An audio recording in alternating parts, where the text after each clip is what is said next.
Introduce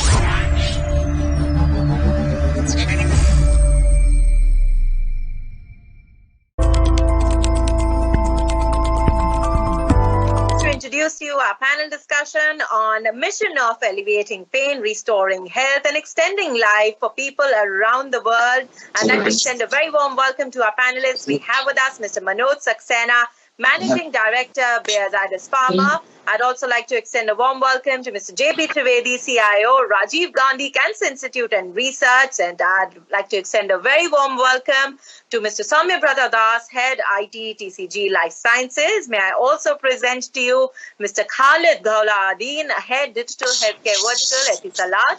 A warm welcome to Ms. Bhavana, Yerrumreddy, Healthcare and Retail Vertical Leader, Microsoft India. And of course, moderating the session and joining us yet again is Mr. Sandeep, Parikh, Partner, Business Consulting and Leader, Intelligence Automation, EY. A very, very warm welcome to all of you. And may I now hand over to Mr. Sandeep Parikh to take the proceedings. Thank you, Isha.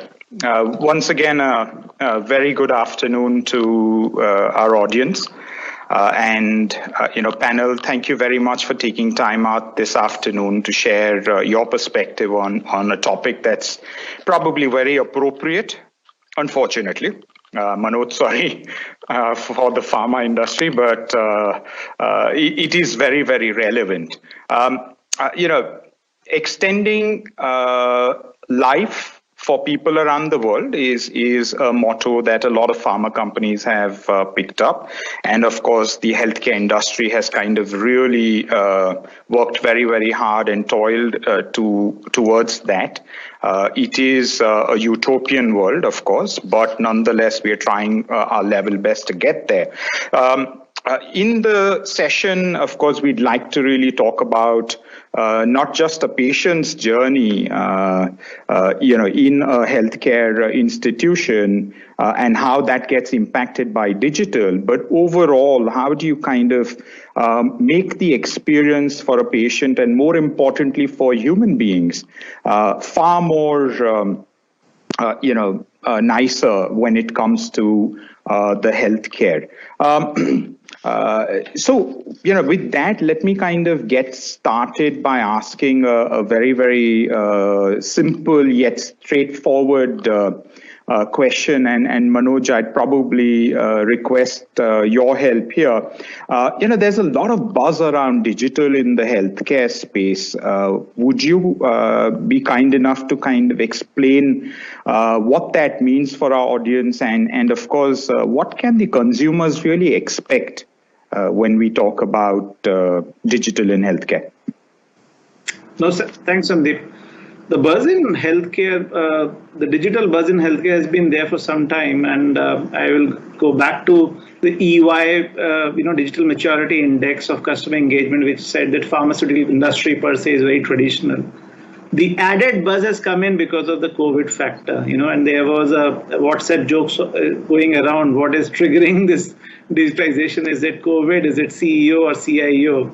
But I think the buzz is around from a perspective of that a lot of patients today have access to the world of telehealth. Yeah, and fortunately, the regulations also came in time for India. As we kicked off the COVID, there were regulations coming in for telehealth. So one buzz is whole spectrum of, from a patient perspective, sitting at their home, can he really get the benefit of access to the quality healthcare services, from telemedicine to telehealth to e-pharmacies and the whole thing around that. From a pharmaceutical industry, it's a great opportunity to get access and have quality treatment available for patients. Whatever we do, we always look at doing it from keeping the patient at the center for it. And I think digitalization does offer tremendous amount of opportunity to reach out to the right patient. As I always say, our ability to really empower patients so that he manages diseases well. The second is the non-traditional channels. Traditionally, our whole activity was essentially face-to-face. It was very tough to move to a non-traditional way. And I think a lot of organizations, including ours, are looking at that non-traditional channels does open, a lot of communication approaches towards our customer. And this is essentially pharmacies and doctors. and in a manner to communicate clearly, more impactfully, bringing in more efficiency, and I think that is the second buzz. The third is the industry always is about data and science.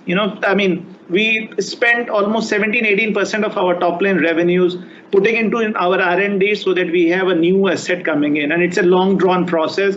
Some of the lay press is talking about it because of the vaccines, but we know innovative treatment takes 7-8 years to come in, and our whole communication angle is focused on data and science.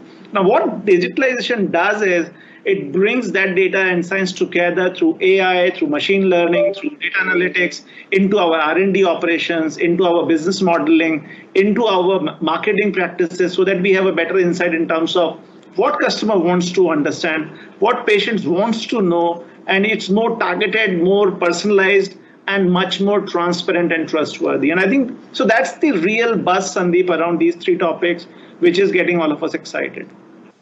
No, I think that's very, very well said, and I guess data and science, particularly in business operations, R&D, and treating patients is what is really making the difference. Bhavana, would you care to kind of share your perspective, given that you work back with Microsoft, and what is it that big global tech companies are talking about? I mean, what is the buzz from their perspective? Thanks, Sandeep. Sorry, I resonate a bit with Manoj very well. I think digital transformation has always been there with the healthcare. It's just that it has to take COVID to accelerate that on a high speed mode. It's I think the transformation speed at which the healthcare has gone in the last few months. I think it has taken all the 5 years initiatives in a fast-paced mode and kind of molded. And similar thoughts like Manoj, the digital technology companies, or actually the technology companies, are looking at enabling the healthcare industry itself, keeping the patient in the center, and also keeping the frontline health workers or health teams or care teams to give the safety measure in the given circumstances. And I think whatever the transformation that has happened in the last few months is going to be the future of the patient, healthcare taker, and the patient relationship would be a similar approach, right?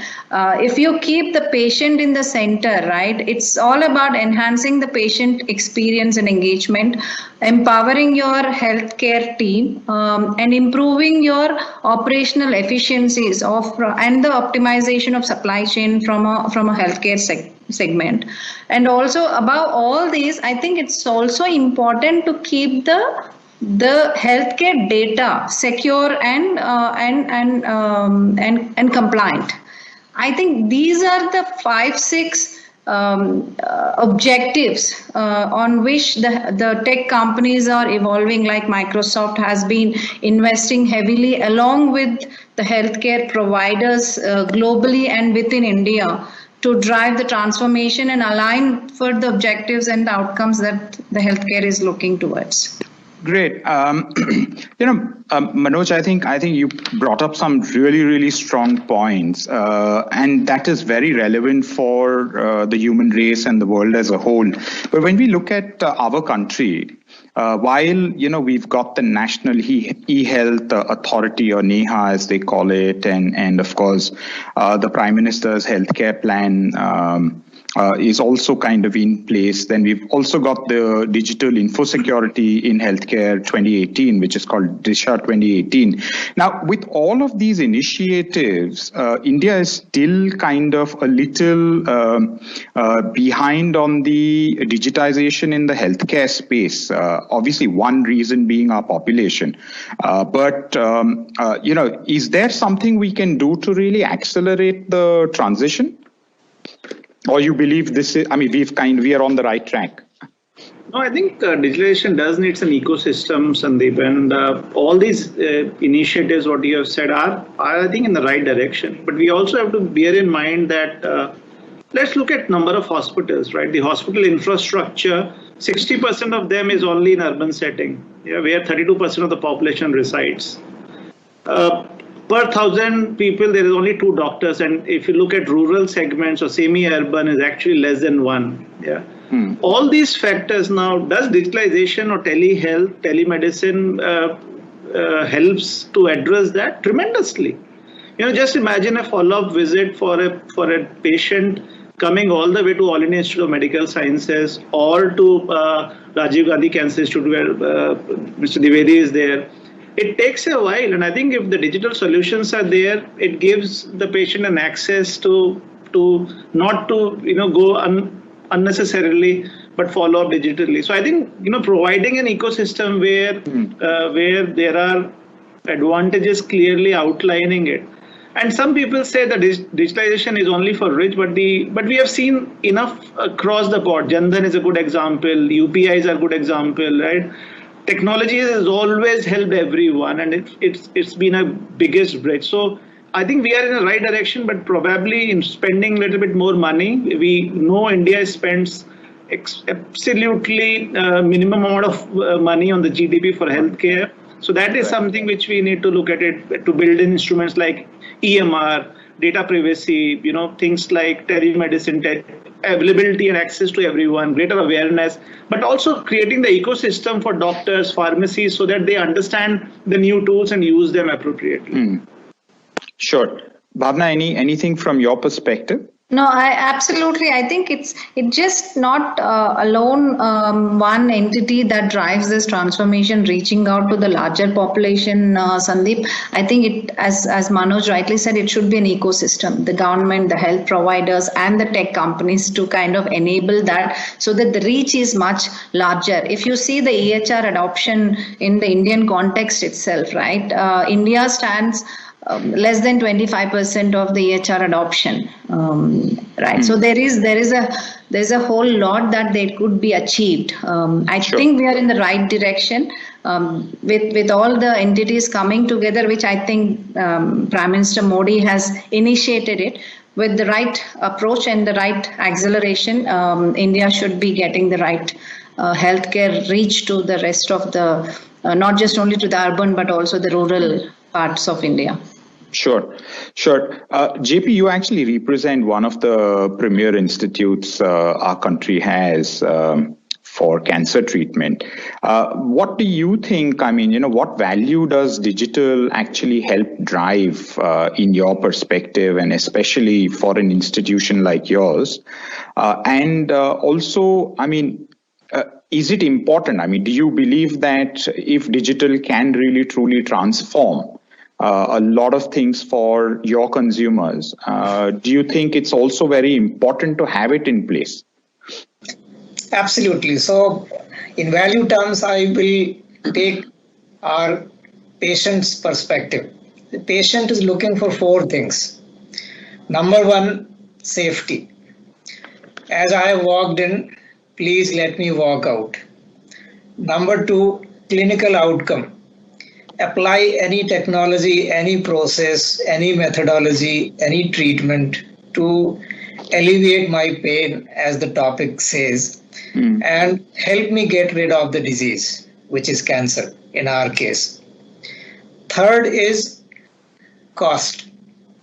Make it affordable for me to undergo this rigorous process of treatment. And fourth is experience.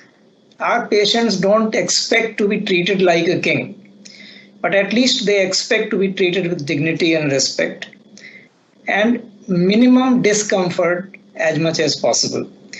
Digital technology has footprint in all these 4 areas. Look at chemotherapy. We apply a clinical decision support system which says that this particular protocol, given this body surface area, can be administered with this much dose in this much solution over this long period. And somehow by mistake, if doctor is prescribing 60 ml or 60 milligram in place of 6 milligram, digital system will check and raise an alert that doctor, this is 5%, over 5% of the tolerance limit as per the standard protocol that probably World Health Organization or any other organization is allowing for this particular body surface area. And doctor will be alerted. Do you still want to give this much? If you want to give this much, please document the reason for it.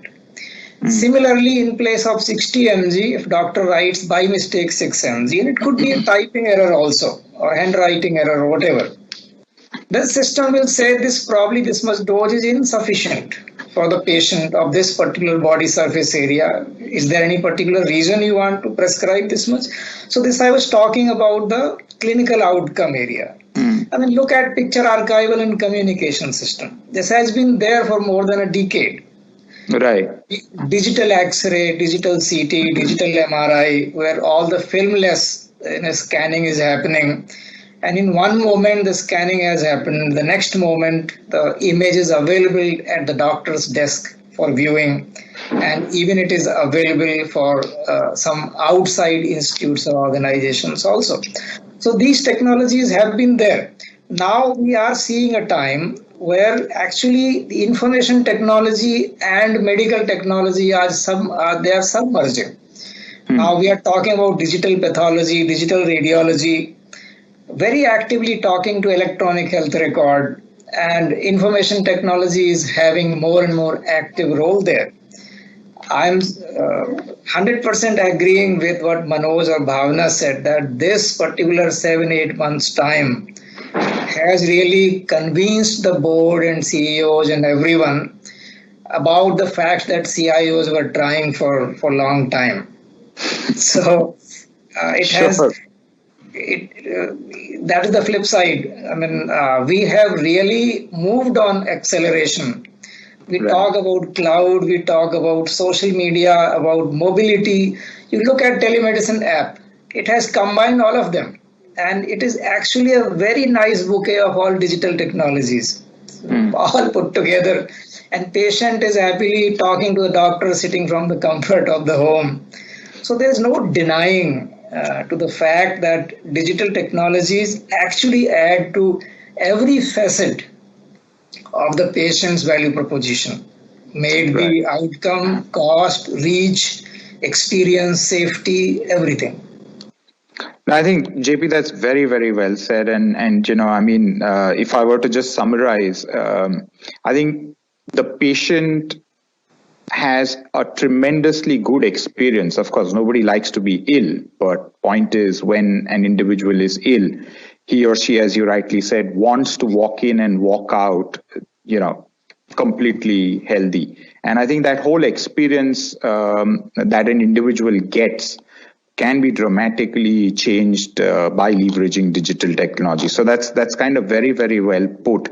Soumya, you represent a contract research and manufacturing organization, right? I mean, from your perspective, how has digital really kind of transformed, or is it transforming your clients, or the ability for you to provide better services to clients? Hey, good afternoon to everyone. Thanks, Sandeep. Yeah, absolutely. If you look at the industry per se, this is slightly upstream CRO industry. And if you look at that, most of the work delivered by the CROs are physical work, you know, whether it's a question of synthesis, whether it's ending up with biology, or you're looking at a different chemical structure, create the new derivatives. I mean, if you take a very typical example of this COVID situation, which is kind of a new normal. And again, I would borrow the same word called necessity of mother of all inventions. Here, what has been happening is we are trying to create some accelerated world, which is where we are trying to fuse 7 years of experience in research into a 7 months kind of a scenario. Yet then we are all expecting the treatment to be absolutely fair and fine. Having said that, getting into the space of the CRO, predominantly considering the nature of the work, it's physical, definitely, yes. However, what's being done in this particular turnaround time, we have started creating the remote sessions, as many as possible as for the managers, the group leaders, you know, and what we have done is a very strong verification protocol of the results. Because one simple derivative, one methyl molecule or one ethyl molecule can really create a wonder in terms of the medical treatment for any particular disease, given an opportunity. Therefore, what has happened is the physical work continued. It has been just sprayed into what you call as shifts because of the certain regulatory requirements. But in terms of the verification, that system has been enhanced hugely, because any wrong result could potentially damage the entire community. So that system has been digitized in a lot more stable system. Right. So that's the CRO per se. No, I think that's great. We spoke about how technology and digital, all encompassing, is really going to impact the consumers and the patients and humans in general. However, at the end of the day, we all realize that these are all institutions and enterprises that are kind of, delivering these services and bringing about the change. A question that continuously gets asked, and for reasons good, bad, ugly, I don't really know how to qualify that, but is digital transformation an IT agenda, or should it be an agenda that should actually be owned, led, sponsored by the chief executive, chief operating officer, and the board? What I do is first get a CIO's perspective on this. Jaypee, if you want to kind of take a stab, and then we'll go to Manoj. Yeah, sure. So I think, Sandeep, better question is it a CIO agenda or CEO board agenda? So CIO actually, walks a very tight rope. Right. He always, he or she wears always two hats. One is on the supply side and other is on the demand side. So demand side represents more of business transformation, business process reengineering, all improvements or changing the face of the organization. But on the other side, he needs to have the organization below him or her to actually cater to the expectations that he or she is creating along with the business. So yes, any transformation needs blessings from the top. Without chairman, board or CEO, nothing really moves because money is there. And everything at the end of the day needs money. Plus, alignment of these transformation objectives with the business objectives. It is very important. So the CIO's role is really to create that trust in the mind and heart of the board and chairman that CIO is a trusted partner and at least secures an equal seat in the top high table. There they together discuss, collaboratively drive the transformation. I think there's no other way. Right. that is the true CIO speak. But I think Jaypee brought out a few good points, and Manoj, I'd probably bring you in here. Jaypee spoke about, one, of course, getting a seat at the table, but the key is building trust, right? And the second most important thing is he spoke about the fact that this has to be aligned to business imperatives. Of course, blessings is something I may not necessarily agree, but again, I'd probably let you throw light on it. Is it just blessings, or does it need to be truly owned and run by the leadership? No, I partly agree with what Mr. Dwivedi said, and I think blessing is not the right word. Maybe he also understands that it's being polite of him. I think the key thing is, from my perspective, digitalization is around strategy, right? So if your strategy of whatever you're doing, whatever is your core of doing, let's say our core competence is around innovating newer drugs, newer therapies, and communicating it well, so that patients feel empowered. That's our, we say health for all, hunger for none. So in that sense, I think strategic and how digitalization fits into that strategy, which is well communicated, well understood by all stakeholders, is absolutely critical. And there, I think CEOs play a pivotal role. And I think that's the pivotal role in a form of blessing is what Mr. Dwivedi is. But there is a flip side to it also. I think culturally, a lot of organization has to change as well. And when I say culturally, because we know the famous saying of culture, it's a strategy or a breakfast, right? So you can have the best of the strategy, and that is the case for a lot of organizations where we feel, okay, we have a nice strategy for digitalization, but not inherent value proposition culturally doesn't fit in, and then people have cold fitted when it comes to execution. And I think that piece is very relevant. And from a culture perspective, three things which we emphasize within the organization is: do we have mindset of people for digitalization? Do we have capabilities of people? So people, do we have processes which can support digitalization? And do we have platforms which then can support digitalization? So I think, so apart from strategy, culture is something which is again very, very important to drive digitalization. No, I think that's very, very well said. Sandeep, I'll give you a practical perspective. Sure. Generally, you see, CIO role in healthcare is still evolving. CIO is still in most of the organizations not equal to CFO or COO. So people, in order to let people drive the transformation, sometimes the power of the CEO is exercised by CIO with CEO's consent, and that is called blessing. Sure.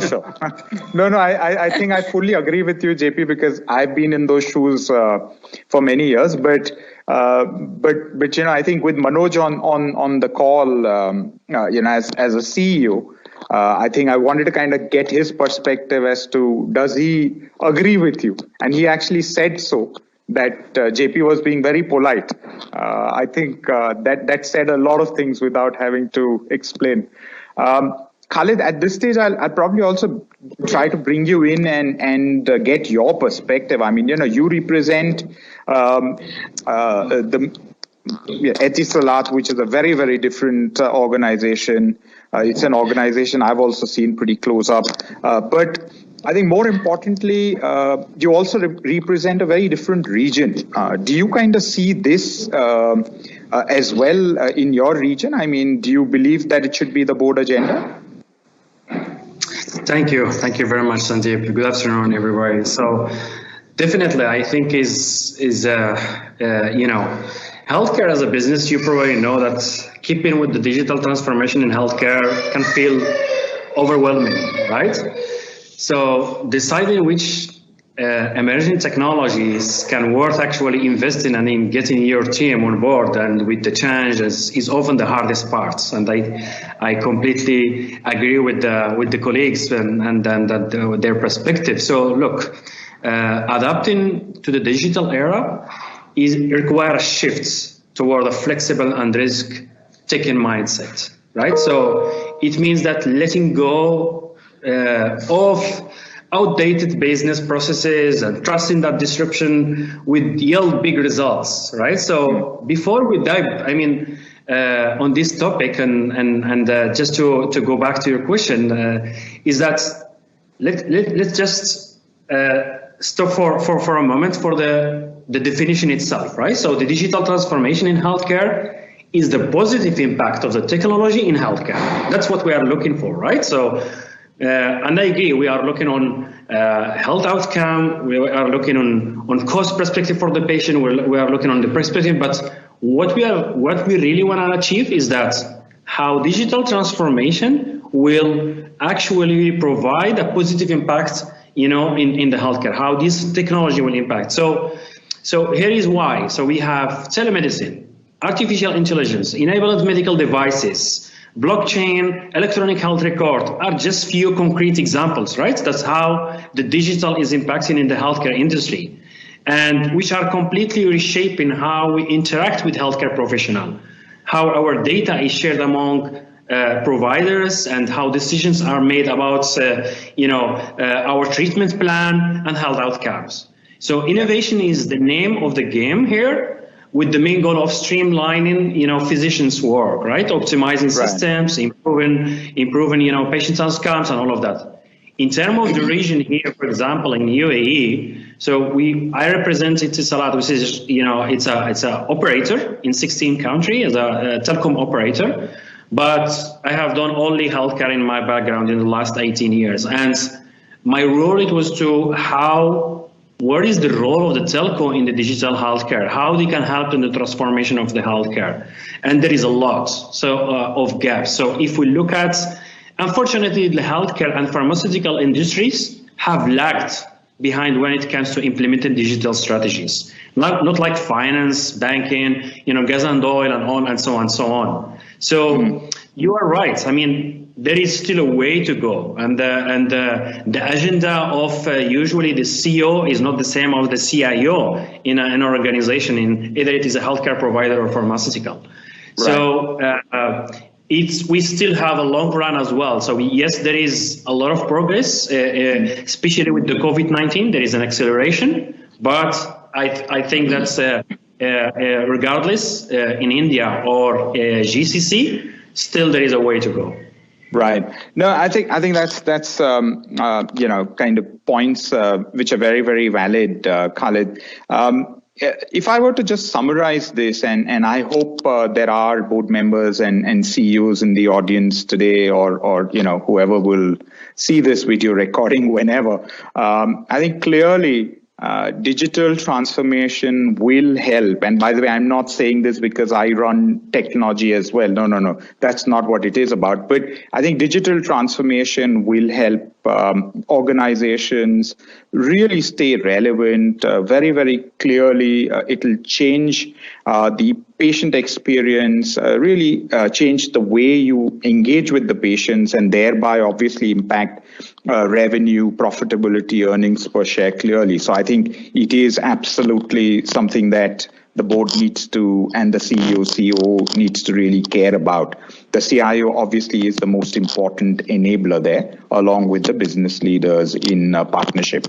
Khalid, you represent a very, very interesting organization, and you represent Etisalat, which is a telecom player, but you're a healthcare provider. That's a very interesting combination, right?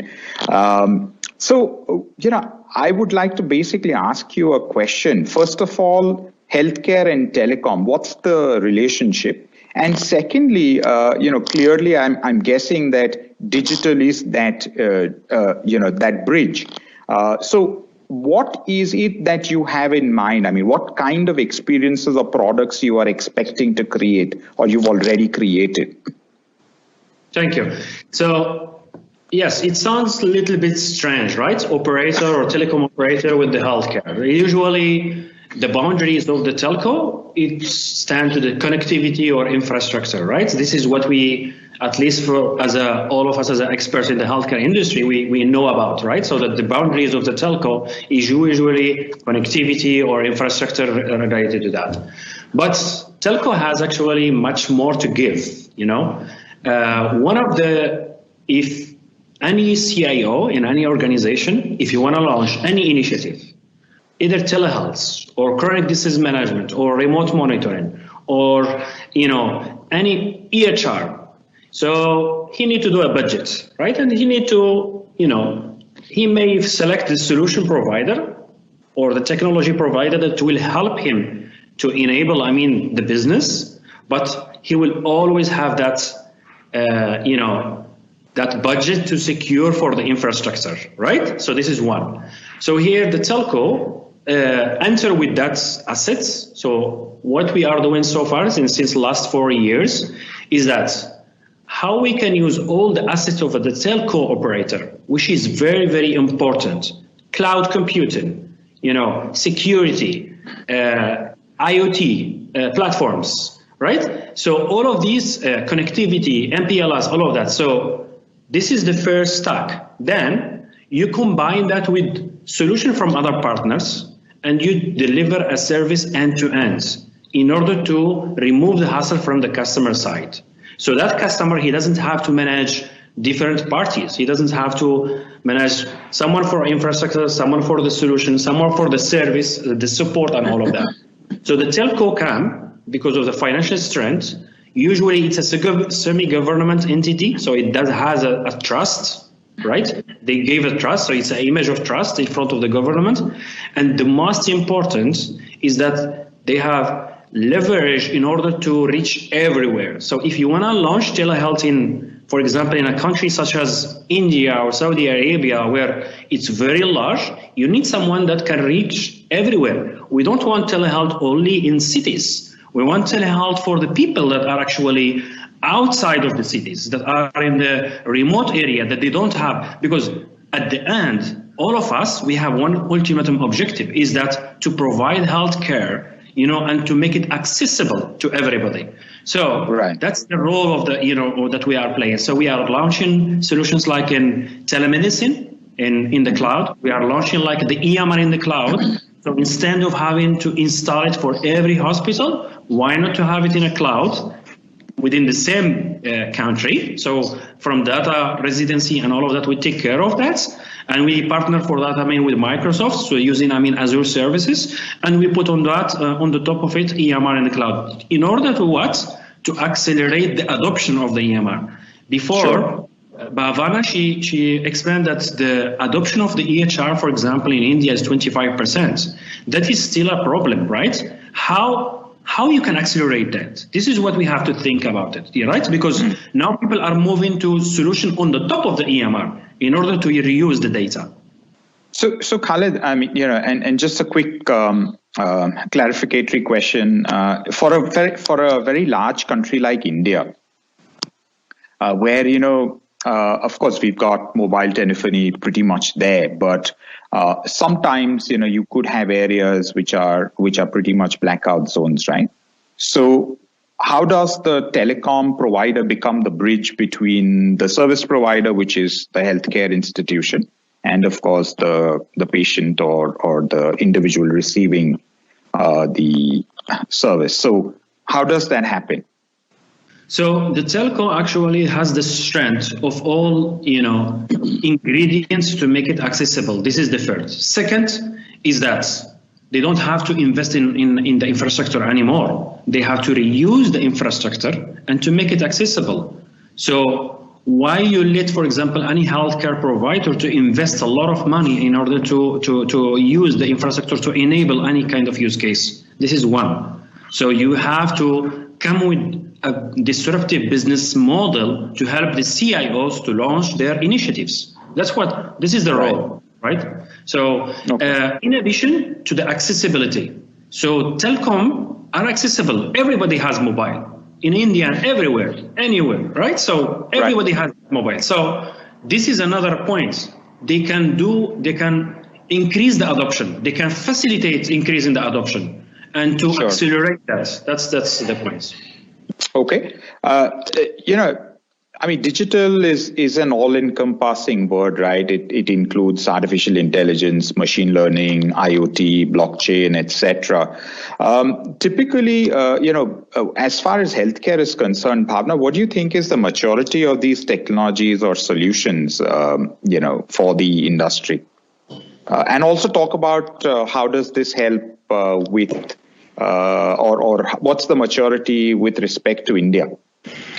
As we started off, the EHR adoption itself is at a very less in India right now, Sandeep. Right. And I think the advanced markets like US, UK, and Europe are far ahead when it comes to the technology adoption, especially in the healthcare sector. And I think there has been some of these use cases where that they have been using, especially from a data and AI standpoint, or actually for that matter, virtual reality based adoptions.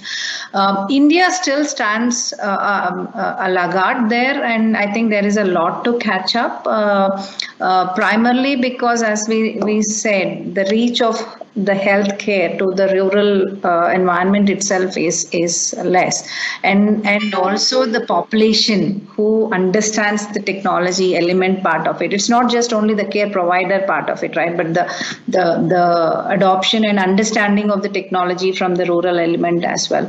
But I think, in my experience of late with Microsoft, the health providers' ambition to take these advanced technology-based offerings to the larger population in India and in collaboration with the government entities, there have been a lot of investments that are being done by the healthcare providers. I can talk on behalf of the organization I represent. Heavy investments going on building healthcare cloud for healthcare, which encompasses all the combinations of what we are talking about: cloud, secured cloud, on-prem, or private public clouds, or actually hybrid ones. And also the data and AI elements, where we are talking about precision-based decision making, right? So these and the AI and virtual reality-based solutions. There are advanced discussions with the healthcare providers in the India market to take it, but the maturity is still low in Indian context. And not just only in the healthcare, but overall. But as we progress, we should be able to see that kind of a bit uptake in the coming years. Okay. No, I think that's great. Jaypee, one quick 30 seconds perspective, typical big boss style, if I may ask. Would you agree with what Bhavana is saying? So, yeah, I partly agree. See, there are clearly two aspects in healthcare. One is the medical technology, as I was telling you, and other is information technology. And why EMR adoption is not happening? If you look at it, the technology is not enabling. Doctor is on the round. If you give voice recognition very accurately, pitching in, and doctor is speaking, giving instructions, and instructions fitting in well in EMR, will immediately help adoption of EMR. And these are some of these technologies which are still in nascent stage, a different level of implementation. Very soon, I hope these will come, and we will see a perfect bridge between medical and information technology, all moving together for a greater good of the patient.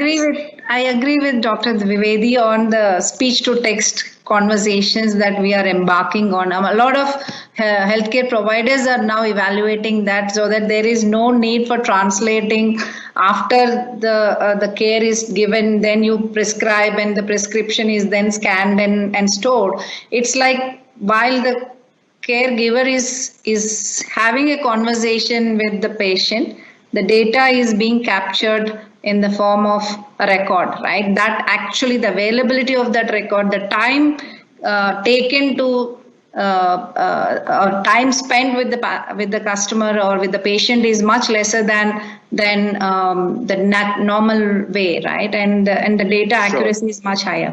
Sure. So, Bhavana, how much money is the global tech investing in this space? I mean, and are you seeing a lot of startups as well come up? Absolutely. I think in the Indian context itself, Sandeep, if you look at the startups, there has been an exponential rise in the PEs investing in the health tech startups within India market. Do you have a number in? I am unfortunately I don't recollect exact number, but I read it that the investments by the PEs in Indian context, especially on the health tech companies, have been extremely high of late. Number two, I think it's not just only the PEs investing in it. Technology companies like Microsoft or the Googles or the Amazons of the world are also investing in a startup ecosystems. I mean, I can give an example. Recently, Microsoft has launched a specific program to kind of incubate those startups which are healthcare specific or industry specific, so that the technology breadth and width of the Microsoft and the startup ecosystem can give a much more larger scale and penetration into the healthcare sector. Okay. So Soumya, are you also seeing something similar in your space? Well, yes. I mean, I would first probably put in the technology actually reduces the cost of operation. I mean, there is a very misconception saying that, again, like a chicken and egg story, which comes first. Well, that said, probably what we need to do is, I'll probably go one step back a bit. When we talk about investments, I was hearing Dr. Saab saying that we are I'm not a doctor. He just represents. I withdraw that. You are a doctorate, okay. Moving back to that, probably what we need to have is a vision first. You know, this is what I want to achieve, and it's a typically short term, mid term, long term. And then we need to probably measure the most important part of the whole strategy making, it's the audience, the size of the audience. If we do that, leaving aside the regulatory part and the security part of it, the entire technology adoption would be sitting on top of the entire organization, which is where probably we first need to do a bit of maturity profiling. I'm sure Sandeep, you would be loving these words because that's the buzzword when we get into any sort of transformation. Now, coming back to this particular space, I see a lot of changes coming in, and I would say the big data, the adoption of typically the huge amount of research data which is lying into the industry, whether you talk about the healthcare, you talk about the CRO per se, there's some sort of research is going anywhere, everywhere. That is going to help magnanimously. I am from IBM. I have a pretty long footprint in IBM. But unfortunately, adopting that solution, the cost of the solution per reaction is turning out to be so high, typically where the maturity of this particular solution probably needs to travel a bit more. Right. Okay. And once that is there into a sort of rational kind of a scenario, then people would be adopting it pretty fast. Sure. There are different analytics part which is also going on. Cool. Over to you, Sandeep. Yeah, thanks. So I think that's great. I guess we are running out of time. So 30 seconds, for you guys to really quickly give me 30 seconds collectively to tell me whether digital transformation in healthcare is going to impact the economies of, the global economy and of course our economy, which is a part of the globe. So Manoj, we'll start with you. Yes, no. And if you have a number, how much? Absolutely, yes. India, I think telehealth is slotted to be roughly around 5 billion in the next 5 years. So massive amount of money would flow in through the telemedicine and digitalization. Yeah. Excellent. Bhavana? Absolutely, I agree with Manoj. I'm not sure on the numbers front though, but I can see a traction that's happening in between the tech companies and the government. So I'm a firm believer that it's going to be impacting heavily on the economy. Excellent. Khalid, just a yes, no, or a number if you have in mind. Absolutely, 100%. I think just with the fact that more than 4 billion people globally are on the internet, and you can start to see the possibility of digital transformation in healthcare offer. Cool. Soumya? Unthinkable possibilities. Excellent. Jaypee? Yes, absolutely. It will create a lot of avenues for tech companies also. Right. So I think on that light note, what I would like to summarize is the fact that digital transformation, particularly in healthcare, is already upon us. So anyone who is a detractor, I think I'm sorry for them, but the reality is that it's already upon us. It is already going to ease, and it is already started easing the pain of patients and the consumers, and clearly not just in a small way but in a very, very big way, it is impacting the lives of humans. Clearly it is extending lives, and just a very simple example before I close, there are enough and more researches that have happened. There are lots of startups and companies that are in spaces which are actually helping blind people see 10K. You've seen an ultra high definition television, which is 4K, but technology is allowing people to see 10K by implanting chips. on the brain. So with that note, I will just summarize to say that, yes, it is completely impacting. Thank you very much.